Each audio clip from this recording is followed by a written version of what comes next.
Welcome to Diamonds in Dumpster Fires. I'm Melly, and this is the podcast for people who are determined to find a glimmer of hope even while the fires of life are burning around them.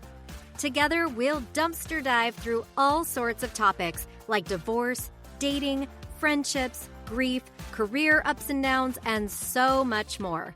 All with a sense of humor and absolutely no toxic positivity. Are you ready? Let's go. Welcome to another episode of Diamonds in Dumpster Fires. I'm your host, Melly, and today we are talking about resilience. Today's episode is titled The Resilience Blueprint: Keys to Bouncing Back from Life's Dumpster Fires. And I'm so excited to dive into this topic because let me just say that while resilience is something that I'm super passionate about, and I spend a lot of time studying it and trying to build more resilience in my own life, that wasn't always the case. You know, I might have actually told this story on a previous episode, but back when I was married, I was a military spouse, and my ex-husband was part of a special forces community. And one thing about the U.S. Special Forces is they are really big on resilience and resilience training, and they have all kinds of resources, not just for the men and women that are part of that community, but also for the families that are part of it as well. So one day, my then-husband came home from work, and he asked if I wanted to participate in a study that was going on with resilience. So I was supposed to take this online assessment, which would analyze my resilience in various areas of life, and then it would offer me some suggestions. So I thought, sure, why not? Of course, I will take this test, and I will pass it with flying colors. I mean, let's be honest. Sometimes there's no one more resilient than a military spouse who has been through a bunch of deployments and training trips and all this. So I sat down at the computer and I took the assessment feeling pretty good about myself. And the results came back a little less than stellar, let me just say. Now, there were some areas where I had some pretty decent resilience in my life, but there were some where it was kind of a dumpster fire, to be honest. But you know what? That wasn't the end of the story, because then I went on to learn about resilience. I've read a bunch of books. I've taken classes. I've done some resilience coaching training. And so all of that to say, resilience is something that you can build in your life. Some people, just come out the gate with more resilience than others, but it is something that can be built. It's a skill that you can learn over time. So why does it matter? Why should we all strive to be more resilient? Well, here's a fact. Life is going to throw each and every one of us curveballs. Some of us have some crazier circumstances than others. We have things like divorce or layoffs, friendships that end. And then there are other things like maybe just a Tuesday afternoon with too much work to do. All of these things can add stress into our lives, and the way that we deal with that stress has a lot to do with the amount of resilience that we have built into our lives. As I've mentioned a million times here, I have gone through a divorce, I have gone through a layoff, but honestly, one of the things that I have needed the most resilience for in my life has just been getting back out there on the dating scene in 2025. It's a nightmare out here. I've been knocked down again and again and again. I'm growing and I'm learning and I'm getting back out there. And I credit all of my resilience training, to be honest, as one of the reasons why I haven't let it completely derail me. So in today's episode, I'm going to give you a breakdown of a few core keys to resilience with some practical steps you can take to build these into your life. And as always, hopefully leave you with some encouragement as you go about your day. So let's get started with the keys to building resilience. Key number 1 is a renewed mindset. What you focus on grows. So first of all, we've already talked a little bit about resilience, but let's go ahead and define it. Resilience is not about avoiding hard things. It's about learning how to bounce back stronger. The American Psychological Association says resilience is the process and outcome of successfully adapting to difficult or challenging life experiences, especially through mental, emotional, and behavioral flexibility and adjustment to external and internal demands. And if you heard mental flexibility and thought, what exactly does that mean? Let's talk about how your brain is actually way more flexible than you think. Literally. You may or may not have heard the term neuroplasticity. It has been making the rounds. It's a bit of a buzzword right now. And that word is really just a fancy science term that means your brain isn't stuck in its ways. It can change, it can grow, and it can adapt based on what you focus on. Think of it kind of like a spiritual and mental gym. The more you lift the right thoughts, the stronger your mindset gets. But the problem is that most of us spend years accidentally training our brains for worry, self-doubt, and worst-case scenarios. And I'm raising my hand over here. Trust me, I could honestly have a PhD in worst-case scenarios. There have been times, more times than I want to admit, when people in my family or close circle of friends have been like, oh, of course that would happen to you. You knew that was going to happen to you. And that is because what we focus on does become our reality. And we will talk a lot more about that later. It's not this mystical, weird stuff that you hear about. It's actually just has to do with the way your brain processes information. But the good news in all of this is that just like a bad habit that can be built over time, so can a good habit. So when you start shifting your thoughts, when you start focusing on things like truth, hope, and faith, your brain will actually rewire itself to become more resilient. It's like Romans 12:2 in action. Be transformed by the renewing of your mind. And just in case you're wondering, yes, science and scripture are best friends.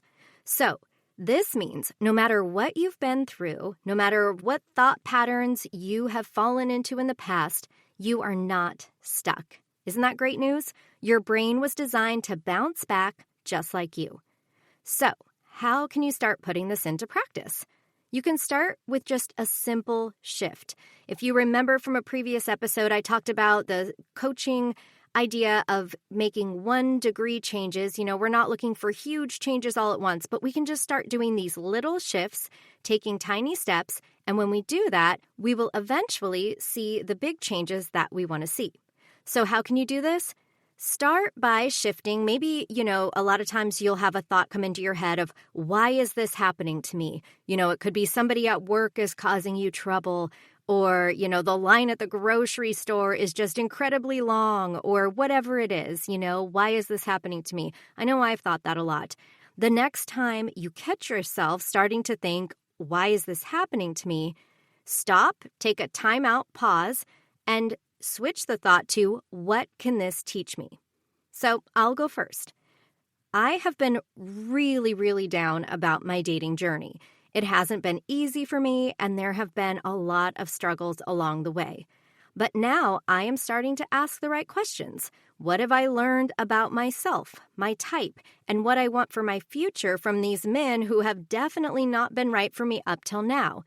I could be really upset, when I meet somebody and have a phone call, we have a date, and I think it's going well, and then they say something like, yeah, I just don't really see a romantic future. And instead, normally, what would that do to me? I would be sitting on the floor of my living room crying, God, why is this happening to me, right? Instead of that, I think, okay, what can this teach me? So I thought this guy was great. It's not going to work out. What can I learn from this experience that I can take with me into the next one? So we need to learn to reframe our struggles as opportunities for growth. Even something as silly as reframing I have to I get to can be really, really powerful. And I know that not everything can be reframed like this. We have a lot of things that, really just are have-to-dos in our lives sometimes, and there's no changing that. But there are a lot of things that can be reframed this way. Think of it this way, that difficult phone call that you have to make, maybe think of it as I get to help explain a situation to someone who really needs to hear about it. That presentation you have to give at work, well, what if you thought of it this way? Maybe you get to practice your public speaking skills and learn something new. And if you're sitting here thinking, that sounds so cheesy, why would I want to do that? Just humor me, try it out for a week or two, and let me know if it doesn't change a little bit about how you feel about the situations. So another thing you can do is start a gratitude practice. You're going to hear me mention this all the time. So if you are a listener to this podcast, I'm going to assume that at some point you are going to start a gratitude practice. And when you do this, focus on small wins. I have a gratitude journal that I start my day with coffee in my gratitude journal every morning. I write down a few things I'm grateful for. And a lot of times those are the small things, little tiny wins that I can, look at later and be like, oh yeah, I remember that. And those little wins build up over time into big wins. So what is something that you can be grateful for right now in this moment? And yes, even if this moment is a total dumpster fire, you can still find something to be grateful for. Okay, key number 2, strength in community. You are not meant to do this alone. A common myth that a lot of people believe is I have to be strong on my own, and that's the resilient person, is the person who can stand on their own by themselves, do it all. Nope, resilience is actually not built in isolation. Social connection reduces stress and strengthens resilience. You know, Ecclesiastes 4:9-10 says 2 are better than 1. If either of them falls, one can help the other up. And if you're like me and you're single and you're hearing me quote this verse and you're wondering, what are you quoting a verse about marriage for? I'm excited to tell you that verse is not about marriage. It's often used in support of marriage, but that's not actually the context of this verse. It's about the benefits of companionship and mutual support in any close relationship. So this means any other people in your lives. It's not just about having a romantic connection. It's actually not about that at all.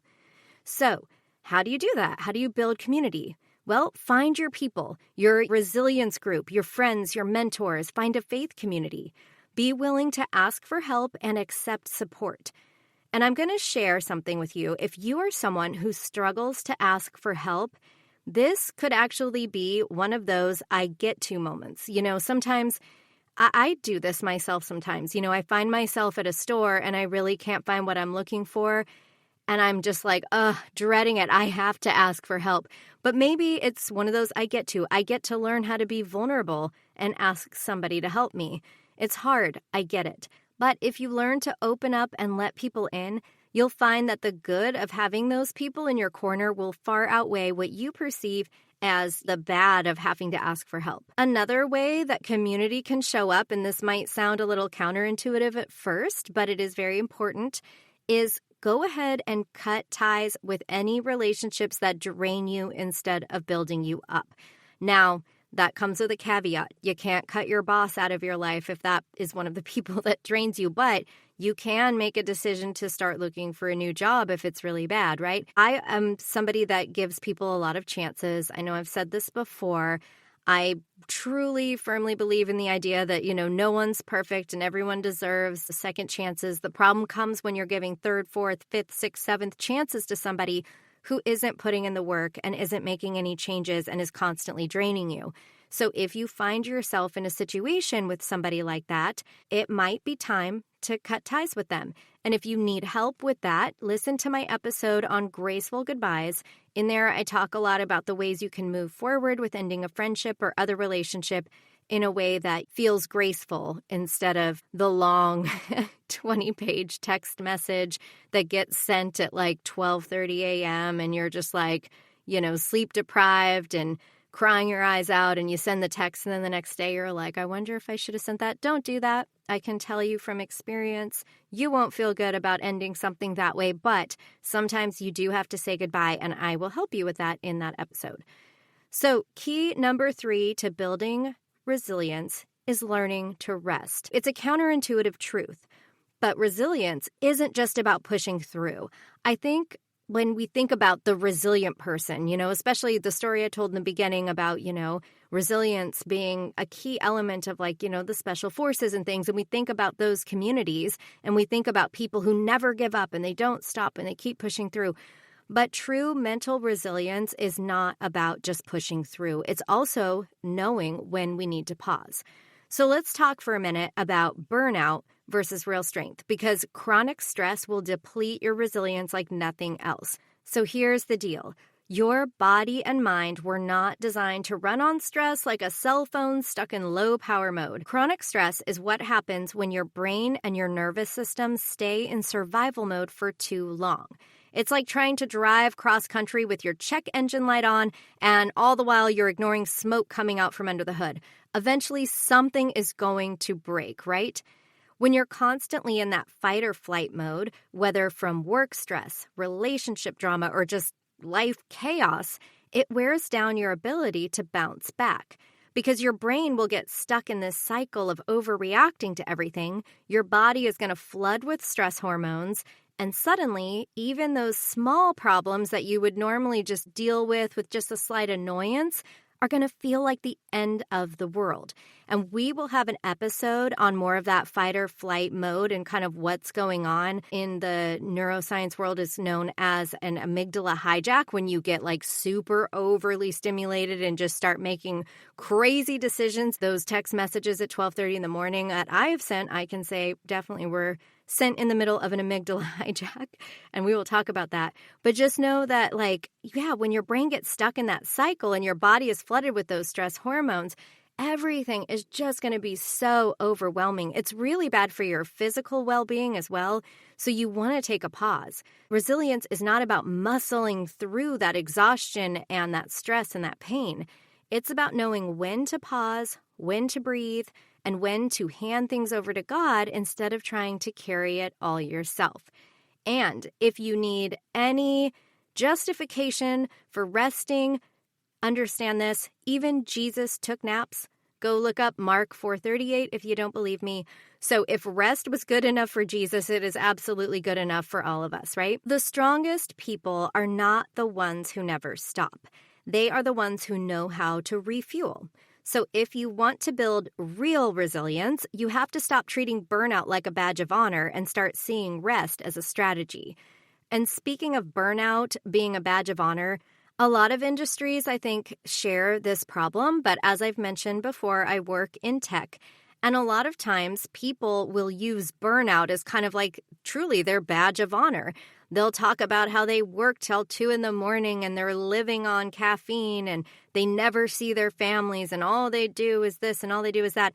And they're almost like one-upping each other with these burnout stories. And it's scary because these are the people that end up, having really bad health issues, things like heart attacks or just other stress-related injuries and illness, or they lose their marriages because they aren't there to build them up. I mean, it's really sad, and I see it a lot. A lot of people truly wear burnout like a badge of honor. But what I hope, as a listener of this podcast, that you will start doing is to start seeing rest as a strategy. Make the ability to have that work-life balance your badge of honor. So how can you do this? Well, number 1, build a Sabbath rhythm into your week. Recognize rest is not laziness, it's preparation. The Bible told us to take a Sabbath, and for a very good reason. Number 1, we are to spend that time, worshiping God and spending time in His Word. But at the same time, it's also to just reset our bodies, give ourselves a break. We're not supposed to work 7 days a week, all day, all night. We need to have that time of rest. So what could that look like? Well, it could look like going for a walk, reading a book, sitting down with people you love. It doesn't have to be this big thing. And while I would suggest that you do have a full day of the week that you don't do any work, if you can't do that, if your schedule doesn't allow for it, just a block of time, start with that and just really build that Sabbath rhythm into your week. You can also create daily moments of pause with things like prayer, deep breathing, and journaling. Maybe if you work in an office and you have a typical 8-hour day, when you take that lunch break, and I hope you're taking it because a lot of people, especially if you work from home, it can be easy to just work all day and forget to eat lunch. But take that time, while you're getting lunch, do some breathing exercises, do some journaling, maybe do some stretching. And I also want to mention rest is not about just collapsing on the couch and binge watching whatever comfort show is getting you through life right now.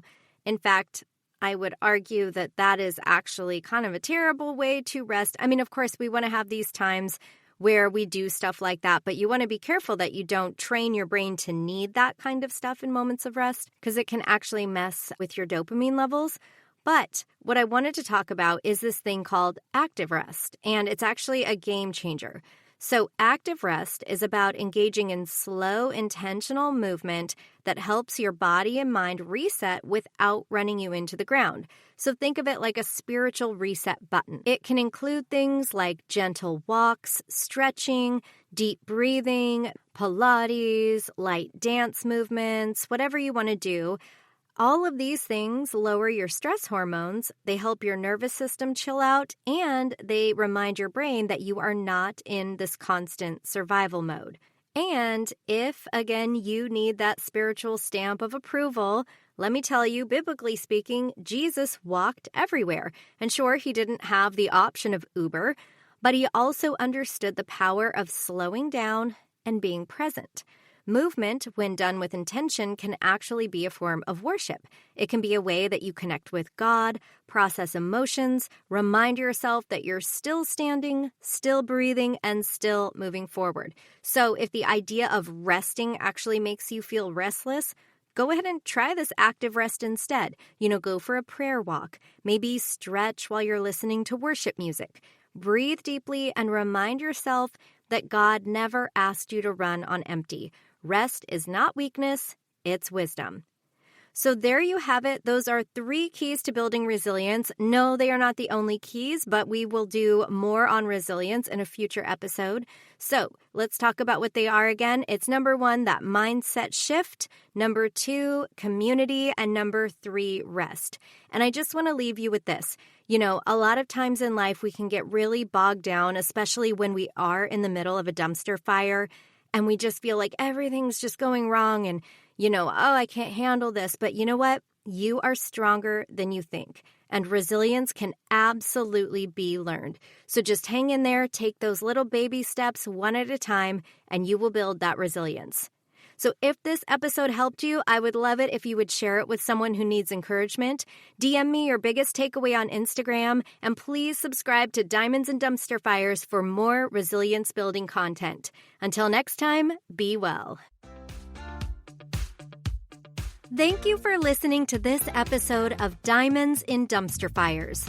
Stay tuned for the next episode where we'll dive into more of life's big topics with a sense of humor and without toxic positivity. Please subscribe so you don't miss an episode, and if you could leave a review, that helps the show reach more people and change more lives. Thank you so much.